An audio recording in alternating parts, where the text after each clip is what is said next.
Hello AOS fans, it's me Pete and I'm here to run through another one of the Gnarlwood Core Box Rivals decks. This one's the Tooth and Claw deck, and as always you start off with a plot card. It starts with the boiler text of if you include one or more Tooth and Claw cards, then you must show this card to your opponent and then use the rules within the game itself, and the rules are as follows. At the start of any friendly fight's activation you can stagger that fighter. Interesting, why you'd want to stagger one of your own fighters, but I guess we'll find out if that helps. And any fighter in a warband is savage, while any of the following are true. So it's both your warband and your opponent's warbands. They're savage if that fighter has one or more charge tokens, or that fighter is staggered, so we see about the previous step about staggering before you activate at the start of their activation, and that fighter has 2 or more wound counters. So if you've charged, if you're staggered, or if the fighter has 2 or more wound counters on them, then they become a savage. So let's find out what that means. So let's start with the objectives. There are 6 Surge in this deck. They do appear to be making the decks much more balanced and including the right number of Surge cards, the right number being 6 obviously, because that's the maximum you can take. And we start with Embrace Savagery, which is the first Surge card. You score this immediately after activation if each surviving friendly fighter is savage. That's fairly easy to score and pretty hard for your opponent to stop. Ferocious Rampage is next. It's a duel. Score this in an end phase if each surviving friendly fighter is savage and or inspired. Again, that's pretty hard to stop.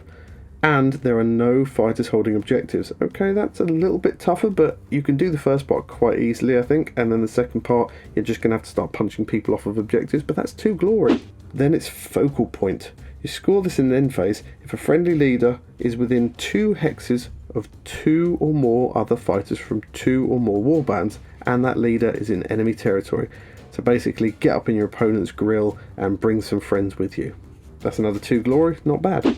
Then we've got Fully Committed. It's a duel card. Score this in end phase if 3 or more friendly fighters are in enemy territory and each of those fighters is savage. The second part's easy, but getting 3 or more friendly fighters into enemy territory could be tricky if you're fighting with a smaller warband. Obviously, if you're fighting with the despoilers like here, you've got much more chance of that. Hurricane Force is next. It's another duel. Score this in an end phase if each surviving friendly fighter is in enemy territory and there are no enemy fighters in your territory. Oh, interesting. It's 3 glory, so it's a bit like Denial, and it's a bit like the Conquest, but 3 glory only? It's a tall ask. I'm not so sure about that one. Next is Leaderless Pack. Score an end phase if each enemy leader is out of action. Well, it could be easy depending on who the opponent is and who you've got running around, but it's 1 glory and it's a fairly standard setup. The next is Macabre Spectacle. This is another Surge. You score this immediately after a friendly fighter's attack action that took the target out of action if that friendly fighter was savage before you activated them. So this is all about setting things up and getting them savage before you attack, but there's other ways of doing that. So obviously if you've taken 2 wounds then you'll become savage and then you can charge. So it's not the worst thing in the world, and it's Surge, so that's quite handy. Next is Mauled, another Surge card. You score this immediately after a friendly fighter's attack action that took the target out of action if that friendly fighter was supported by 1 or more savage fighters. So again, you want to get lots of people savage and then just get them supporting. I like the fact they've got Haskell here with the dogs. Next is Move or Die. You score this in end phase if each surviving friendly fighter has 1 or more move and or charge tokens. We've seen iterations of this in the past. It's not a bad one, it's only 1 glory. It's alright. Then Paragon of Ferocity. This is a Surge hybrid. You score this immediately after a savage friendly fighter's attack action takes the target out of action if that friendly fighter is in enemy territory or the target was an enemy leader. So again, going for leaders here, being in enemy territory, all of that good stuff, as well as being savage. And it's 1 glory, so not bad. Then Supreme Savagery. It's a Surge and it's a duel. You score this immediately after a savage friendly leader's attack action if the target was taken out of action. That's not bad. Kill somebody with your leader. And that was the second or subsequent fighter your leader has taken out of action. A bit tougher, a bit more of an ask, but if you've got some of the bigger guys, they're going to be doing a lot of the heavy lifting anyway, and it's a 2 glory Surge, so that's pretty tasty. And last is Toyed With. You score this immediately after a friendly fighter's attack action if 1 or more enemy fighters are vulnerable.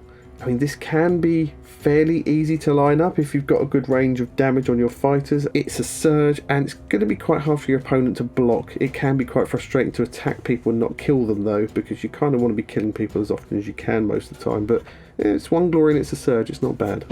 So on to the power cards, and the first is Binding Helix. Choose 1 savage fighter within 3 hexes of your leader, so that could be one of yours or somebody else's. That fighter's player rolls 1 defense dice for each of the chosen fighter's upgrades. If they roll 1 or more shield symbols, nothing happens. Otherwise, the chosen fighter is a boost. This effect persists until the chosen fighter of your leader is taken out of action. That could be quite nasty because obviously beasts can't hold objectives and they can't hold some upgrades, so that could be a way of really nerfing the Voltron meta there on some people. Then it's cool to heal. Choose one beast or one savage fighter. Push the chosen fighter 1 hex or up to 4 hexes if it is a friendly fighter, so it is adjacent to a friendly fighter. That's not bad, 3-4 hex push. Where's mirror move when you need it? Dark command. Choose one beast or one savage fighter. I'm seeing a pattern here. Deal 1 damage to one enemy fighter adjacent to the chosen fighter. Nice little bit of ping damage. It also goes quite nicely with Toyed With. You could set somebody up to end up with 1 wound after your attack and score the glory, then you could play this and kill them. Bing bing! Then Determined Brutality. The first range 1 attack action made in the next activation has Cleave or Ensnare. Pick which one in the Declare Attack action step. A nice little bit of utility there. It's always nice to have the option to have Cleave or Ensnare, but it is only range 1 attack, so it could be a bit limiting. Next card is Gore Swamp. It's a domain card and it gives +1 move to Khorne fighters. That's quite interesting. We've not seen very many situations where a universal card particularly favours one particular warband or one particular faction. It gives them +1 move, and each other fighter has a move characteristic of 2 while that fighter is making a move action that is not part of a charged super action. The effect persists until the end of the round or another domain gambit is played. So that's quite cool. It's going to force your opponent to maybe have to charge you instead, and obviously if you're one of Garrick's lads, or if you're Magor's, or you're Drom, then this card's for you, really. Then Internal Surrender. You choose one friendly fighter, the chosen fighter is Savage. +1 dice to the chosen fighter's range 1 attack actions, -1 defense from the chosen fighter to a minimum of 1. This effect persists until that fight is taken out of action. That's pretty good. I don't see much surrendering going on there. There's just a lot of savagery. It's a nice card. Next is Lurking Gnarl Oaks. It's a domain card again. Cover hexes are also lethal hexes. This effect persists until the end of the round or until another domain gambit is played. I mean, that could suddenly pop up a lot of lethals on the board. That could get quite dangerous. Then Predatory Fog, another domain. After each fighter's activation, stagger that fighter unless that fighter made 1 or more range 1 or 2 attack actions during that activation. This effect persists until the end of the round or until another domain gambit is played. So, yeah, I quite like that, getting some stagger on people unless they're going to be fighty, and basically encouraging your opponent to have to get more fighty. Then Reckless Haste. +move to fighters to the next activation. After the next activation, stagger each fighter that made 1 or more move actions during that activation. And that could be quite nasty if you've got one of the like the Gits with the Scurry, or the Skellies with their constant moves, things like that, or even the Exiled Dead. The ability to move loads of fighters, giving all of them +2 move, could be quite nasty, but it will then stagger them all. Then Savage Season. Choose 1 or more friendly fighters, heal 1 and stagger each chosen fighter. That's quite nice. Yeah, you stagger them all afterwards, but the ability to heal everybody for 1, that's quite tasty. Then we've got Beast Claws, the first of the upgrades. It's an attack action, it's 2 swords and 2 damage, and it has Flurry. While this fighter is savage, you can reroll any number of attack dice. Not bad. We then have Beast Cooler. When a savage friendly fighter is the target of an attack action, this fighter is supporting that fighter, so it doesn't matter if you're next to him or not. And it has a reaction. After a savage fighter is pushed, other than by this reaction, push that fighter 1 hex towards this fighter. Not bad, bit of manoeuvrability and a bit of support. Then Brutal Transformation with what looks like an Orc Hulk on the front. You cannot give this to a leader or a large fighter. I like that limitation there. It stops people being able to really big up ridiculously large fighters. This fighter is a beast. He certainly is a beast. +2 damage to this fighter's range 1 attack actions. Oof. This fighter cannot make super actions. Oh, no chargy. That could be nice though with +2 damage. Then we have Feral Alteration. You cannot give this to a large fighter. This fighter is a beast. +1 move and +1 wounds. This fighter's range 1 and 2 attack actions have knockback 1. Oh, that's nasty. I mean, beasts means no objective holding, but some of these are really nice. We've then got Feral Instincts. You've guessed it, this fighter is a beast. +1 damage to this fighter's range 1 attack actions. When activated, this fighter must make an attack action if it can. Otherwise, it must make a charge action if it can. Otherwise, it must make a move action that ends closer to the nearest enemy fighter. If it cannot make any of these actions, it cannot be activated. Interesting. Then Stubborn to the Bone. Enemy warbands cannot push this fighter. In addition, while this fighter is savage, you can reroll 1 dice in this fighter's defense rolls. Not bad at all. Next up, Gifted Ferocity with a Skaven with far too many arms. It's a mutation, so that explains the arms. +1 dice to this fighter's range 1 attacks. Nice. It also has a reaction. After a friendly fighter's attack action, That takes an enemy fighter out of action. If this card's in your hand, give this upgrade to that friendly fighter. This does not cost any glory. So these mutations do appear to always be, they're a bit like illusionary upgrades, but they decided to turn them mutations this time around, and basically you can play it for free in certain situations. We've got Gifted Vitality, another mutation.